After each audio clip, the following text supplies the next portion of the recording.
the head coach ng Basilan Steel. Gaano po kalaking milestone para sa inyo as a coach, and of course your preparation for the upcoming MPBL season?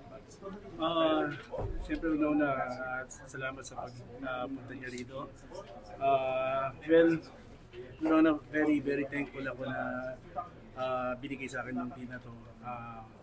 So far hindi naman ako bago dito sa liga na to kasi I think I started in MPBL like 2018 pa 2018 or 2019. So hindi na ako bago dito sa liga na to, so at least alam ko yung ano yung mga sistema ng laro dito. So konting adjustment na as a head coach.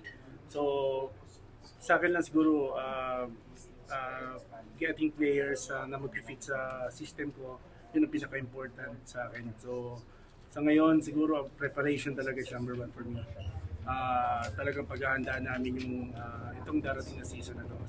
Especially sa mga teams ngayon na lumalabas, talagang halos very competitive halos lahat ng teams. So kailangan prepared ako doon. So yun, siguro we'll prepare talaga.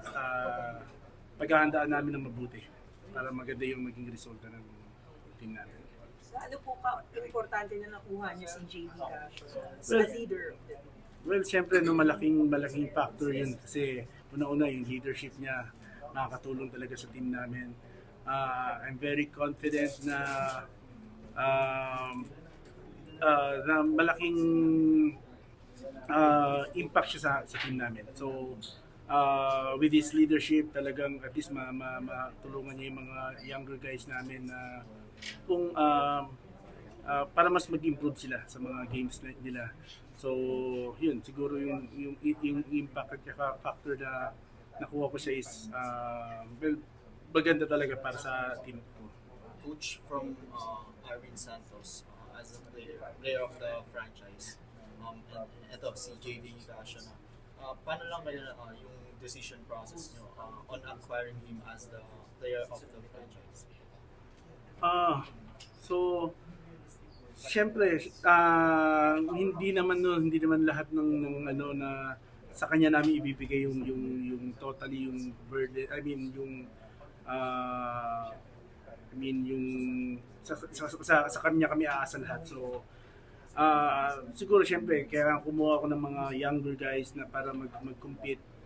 Siguro yung siyempre yung experience ng makakatulong sa mga bata. At least paano lumaban sa mga mga veterans players. So yun yung at the same time syempre yung how he play in the court syempre. So malaking bagay din sa amin yun. So yun, siguro yung ano talaga leadership niya yung makakatulong sa amin. Coach, syempre rebuilding team na relaunch na ng franchise. And alam naman natin na yung ibang team is star-studded yung lineup nila. Paano na kayo makikipagsabayan knowing na ayun, kumbaga hindi sobrang high peak yung players mo? Okay. Siguro syempre number one siguro yung preparation talaga. So gaya na sinabi ni JV kanina, kailangan we play as a team.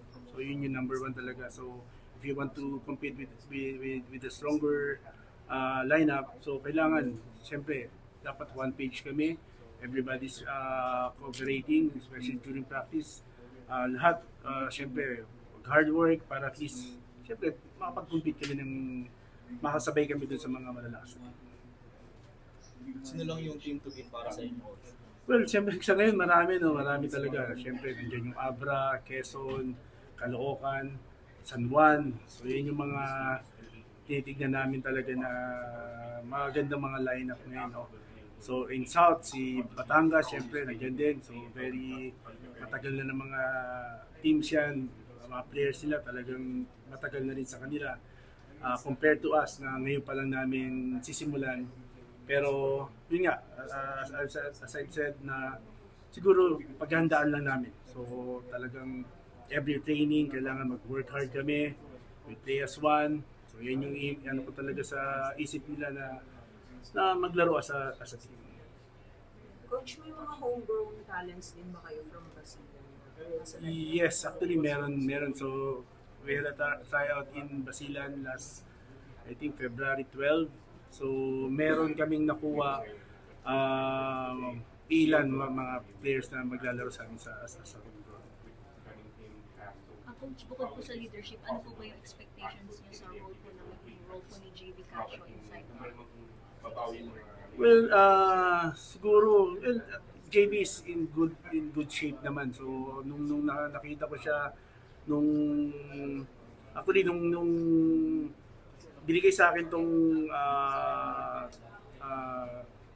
team na to. So actually isa siya sa mga talagang gusto ko kunin kasi nalaman ko na wala na siya sa PBA. So I think JB naman is always in shape. So nag-usap kami dalawa na kung kailangan, ano ko talaga na gusto ko siya yung magiging mukha ng franchise na to. So, well, as of now, si JB is on process sa, syempre, nagpapakondisyon siya. So, and adjustment din sa system ng laro dito sa MPBL. So, nag-a-adjust siya. So, definitely mag-a-adjust siya.